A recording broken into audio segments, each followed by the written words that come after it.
No. Hello. Hello.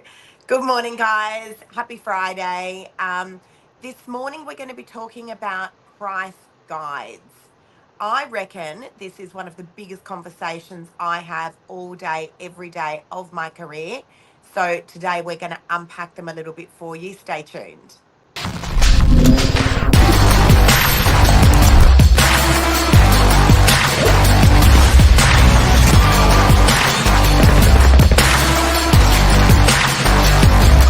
I'm the ringleader, so listen up. Price guide, you little heartbreaker, you. Seriously, it is these are conversations, Mark, that we just have as real estate agents all day, every day. And I'm well aware that the whole price guide conversation changes state by state. I'm well aware that Queensland's got a different set of laws. Um, but and I'd be interested to hear if there's any real estate agents on here. Maybe Luke can unpack that a little bit for us, if Luke tunes in. But Mark, let's talk about price guides. What is the definition of a price guide? Let's talk about what it actually means, a price guide, because a lot of people, they just don't know. Look, I think it's a really frustrating thing if you walk into anywhere and there's not a price, and you're like, "How much?" And they go, "Well, what do you think?" And you're like, "Oh shit, I don't want to have this conversation." When you look at buying a car, you love having the prices on the windscreen. When you look at buying a property, you love it. It is much easier for a buyer, but even as an agent, sometimes our owners don't want us to give out that price guide of the property, and you're talking to sometimes hundreds of people without being able to give them a guide. It's so frustrating for the buyer. I get it. And guess what? Sometimes it can be equally as frustrating for a real estate agent. So let's just talk about for a sec what price guide actually means. As real estate agents here in New South Wales, we used to be able to use the word offers over $750,000, which meant the obvious. Bring us an offer over $750,000, we'll take it to the vendor. That got Yep. changed. Fair Trading came along and said, no, no, no, no more offers over. Now you must use the word guide. But does it really mean the same thing? Pretty much, yes, it does. So, I'm always explaining to buyers the guide. Is the guide accurate? Yes, the guide's accurate. And I understand why a buyer would ask that, because I cannot tell you how many times I see on the real estate portals a property launch and it's got a guide, and I'm just going, I'm so sorry. Like, how did that real estate agent get that guide? There's 40 other properties like this one that are on the market. And that one to me looks like it's about $100,000 cheaper. This is for a 1 or 2 bedroom apartment Two than hundred anything else. thousand. Yeah. I saw one launch the other day and I was like, really? Really? Yeah, I don't know how they got that guide. So I It's get that a obscene. lot You know of, what? It's actually heartbreaking because it's false, misleading, and deceptive conduct, and we can spot it a mile away. And I reckon most buyers can sometimes as well, and it just discredits the agent that's doing it. So some guides, no guides gives you the shit, but guides that are like super low to bait prospective purchasers in, no good either. no good. And guess what? Like, I don't need, as a very, very active real estate agent, I can tell you right now, I don't need 50 people at my open home. Um, you know, 35 or 40 of which just could never afford the property anyway. I just don't, I don't need that. And I agree with you, Mark. I think it is very, very deceptive. So, with respect to guides, please understand that the vast majority of real estate agents will put a guide on that is relative to a couple of things.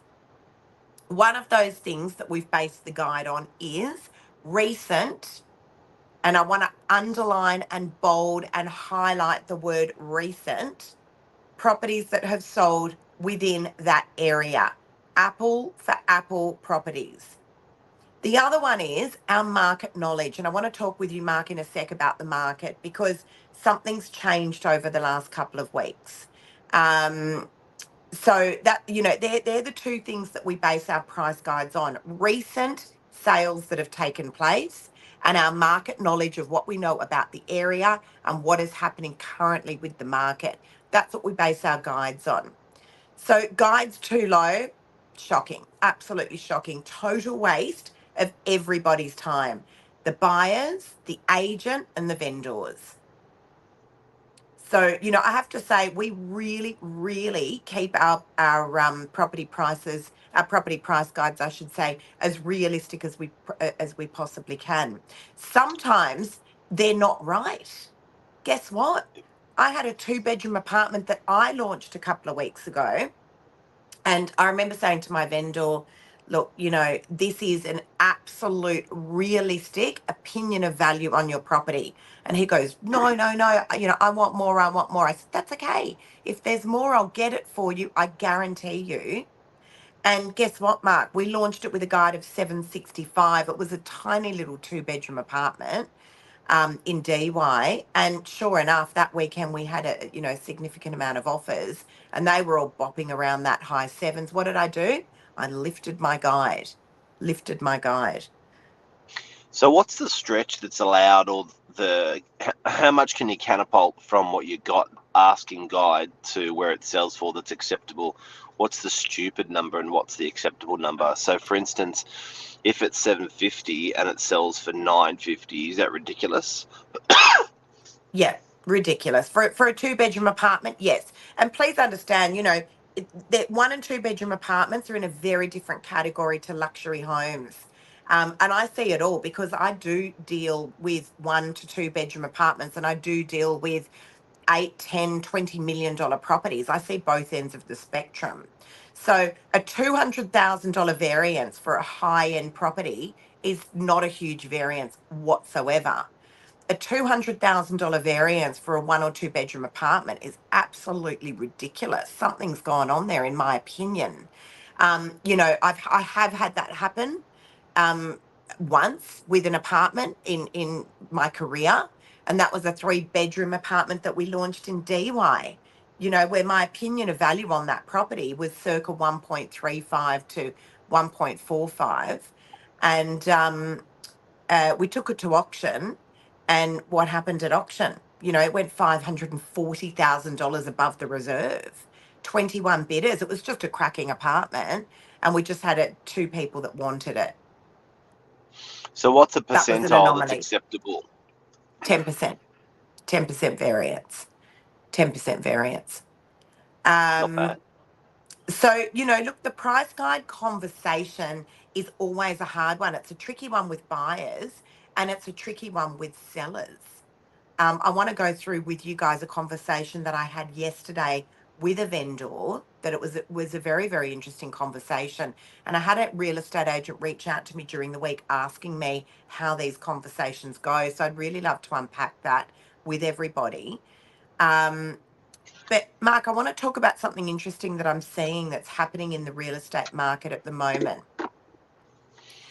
So couple of properties down in Curl, phenomenal area of the Northern Beaches. For those of you guys that don't know, it's just a few beaches around from Manly. Many people do know Manly. It's a big tourist area, and it's a beautiful, beautiful part of the Northern Beaches. So Curl, a few beaches down, amazing location, probably one of my favourite spots on the Northern Beaches. 2 luxury homes. One launched a week and a half ago with a guide of $7.6 million. And I have to admit, I looked at it and thought, that looks like unbelievable values. Beachfront, house is about 20 years old, needs a bit of work, needs a lot of work, but seems like a really, really good guide. A week and a half later, a client gets a text after the property had launched saying, new price guide, $7 million. And I'm going, that's interesting.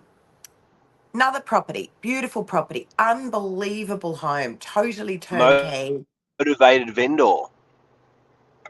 That tells me motivated vendor. It tells me a couple of things. It tells me motivated vendor, and it tells me not enough interest at that level. The market dictates the price. The buyers are the judges. That's it. Full stop. The buyers aren't the judges. Do you agree, Mark? Yep.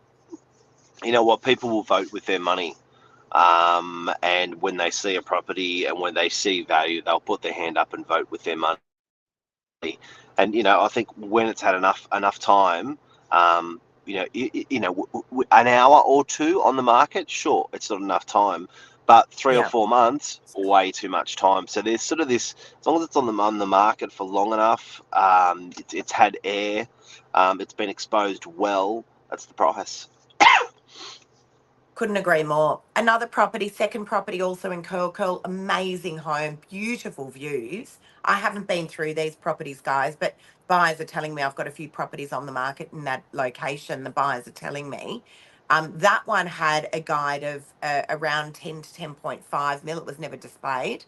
But now it is, and now it's guiding 8.5. And that has been on the market for a really, really long time. But a lot of the buyers are going, aha, the market is dropping. It's crashing. This is what's going on out here. Now anything that I'm seeing, they got their guns all blazing in the air. Now anything that I see that's guiding this, I'm going to be offering that. And it's like, no, that is definitely not what's going on out here. Sometimes, guys, as real estate agents, we can go in and go, that's our opinion of value. And then the market comes in and tells us something else. But the Or an numbers owner, don't lie.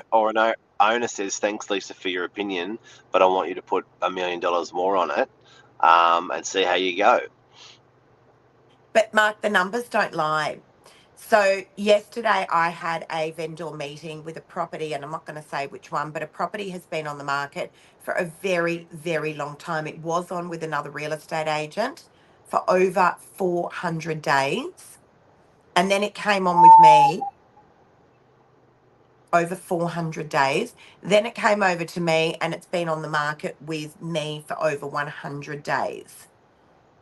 And that's been the situation there where the vendor's going, I'm not selling for less than that. That's what my property's worth. So yesterday I went and sat with her, loveliest lady. Yesterday I sat with her and I played a game of show and tell. And I took all the properties that have been selling in her market, selling all around her. So I did a 2-kilometre radius and I went, okay, let's play a game of show and tell. And I held up all these properties on A4 pieces of paper and I went, that one sold for X. Do you think that's better or worse than your property? Next one, this one sold for Y. Do you think that's better or worse? Anyway, I went through half a dozen of them. And her response to me was, why are you showing me all the cheap properties, Lisa? And I said, I'm not showing you the cheap properties. Some of these properties we've agreed are better than yours and they didn't sell cheaply. They sold where the market saw value in that property. That's what we call market price, market value. So, at the end of the day, vendors that don't want to do what we call meet the market, when the buyers have come through collectively and said, this is what I think it's worth and this is why. When vendors don't want to meet the market, they've got two options. One is meet the market. Two is hold your property and wait for the market to come up. And we don't know when that is. We don't have a date in our diary for that. I wish we did. It would be a lot easier.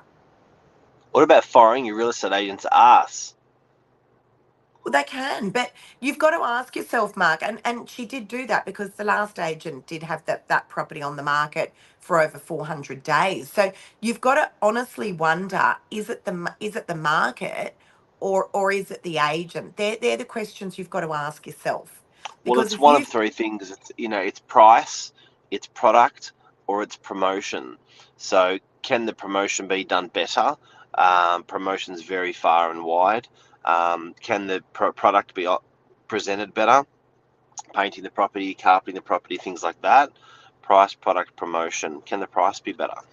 But not only that, Mark, I think, if you're with an agent who is a highly transacting agent, if they've sold one property and then your property has sat with them for 400 days, I think, you probably got to say, well, is it the market or is it the agent? I don't know.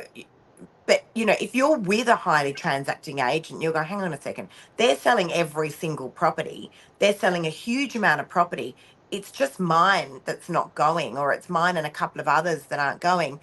I think you can start to kind of work things out for yourself. Yep. But at the end of the day, and I'm always saying this to my vendors, the buyers are the judges. I've got a property that's on at the moment, and it's evident to me where their property sits in the market. Never been clearer. And they need an extra $50,000 to $100,000, and the gap just can't be closed because every buyer that comes through goes, it's this, it's this, it's this, and they're saying, why can't we just get the extra? It's like, well, because the market just doesn't see value there. Yep. Please understand, guys, as real estate agents, the vast majority of real estate agents out there are phenomenal at their craft, but we are not magicians. We're just not. Nope. It's hard to extract sometimes as little as 50 grand if the market's just not there. That's what we call above market value. And people don't have to. Like, it's like picking fruit. Why would you pick the fruit that's overripe or underripe when you got fruit there that's actually perfect? Do you know what I mean? So why would you? It's not like people don't have a selection. They've got a selection. They've got other great properties that they can. So as those properties are being chosen, as those properties are being sold, and you're not, the writing's on the wall. The writing's on the wall. I do have one of those properties at the moment, and it's taken a little while for the vendor to come to terms with the fact that that's actually what their property's worth. It's a hard pill to swallow. I know it. We've been in that situation ourselves, Mark. Yeah. But it is a hard pill to swallow. And sometimes it does take time. It can take 12 weeks for a vendor to understand that that's where the market sees value. And sometimes a vendor's situation can change as well. I've got a number of those at the moment, where we've met the market on price. We understand now where it is clearly the vendor agrees.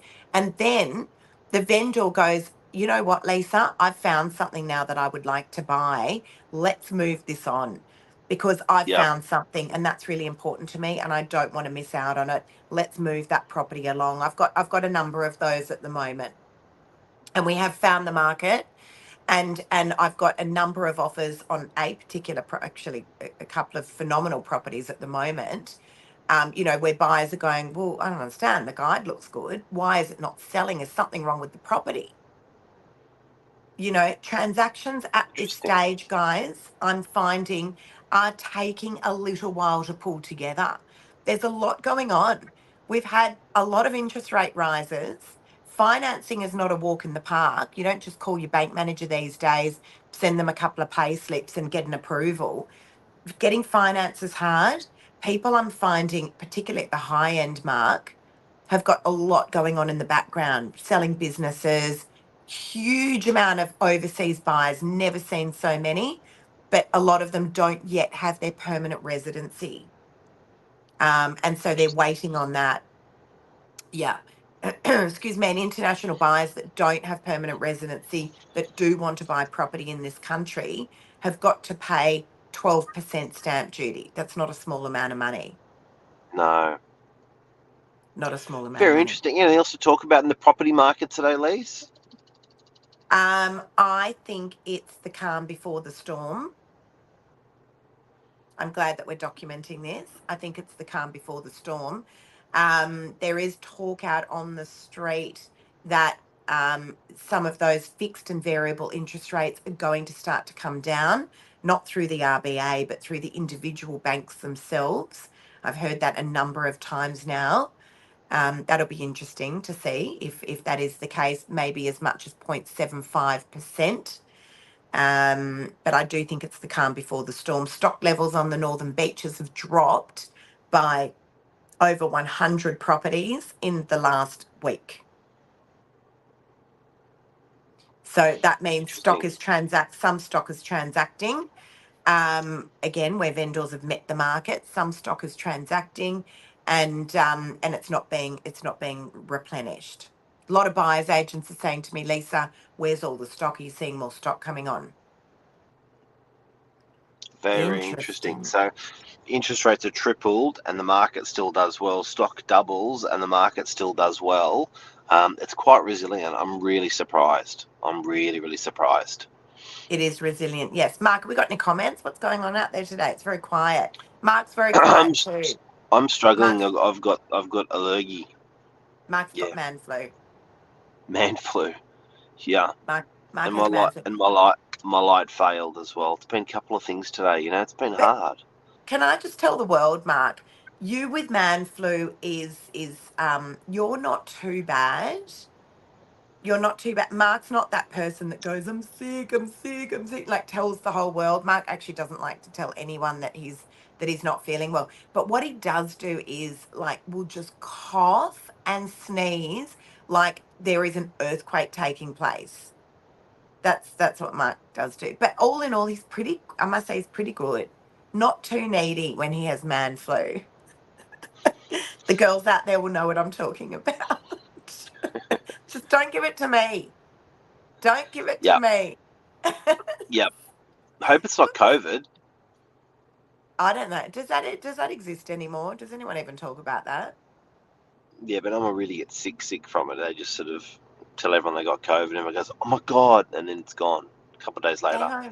Stay home. All right, any comments out there today? No comments. Very quiet out there. Very, very quiet. Right. All right, guys, we hope that has helped some of you out there this morning about the guides. If you've ever got any questions, always ask. If you ever have suspicions about a guide, ring a real estate agent and ask them. But the best thing to do is go onto the sold section of realestate.com or Domain and have a look at what similar properties are selling for and work it out for yourself. It's not too hard to do, particularly when we're talking about that kind of volume stock, the 1 and 2 bedroom apartments. It's generally pretty easy to work it out. And sometimes properties do sell well over everyone's expectation. And, you know, there's certain times we just can't control that. I've had that happen, you know, a number of times. We just can't control that. You know, great property will always sell. You did really well today, Lisa, for a 10-minute show. Thanks, Mark. There was lots to talk about. It's a very, very important topic today. I appreciate it. And bye-bye to summer. That's it. Summer's over. Yep. Rainy day today. Summer's over. And hello to, is it autumn? Autumn. Yep, autumn. Guys, have a great day. Thank you so much for tuning in. See you later. Thanks for listening to Lisa. Bye.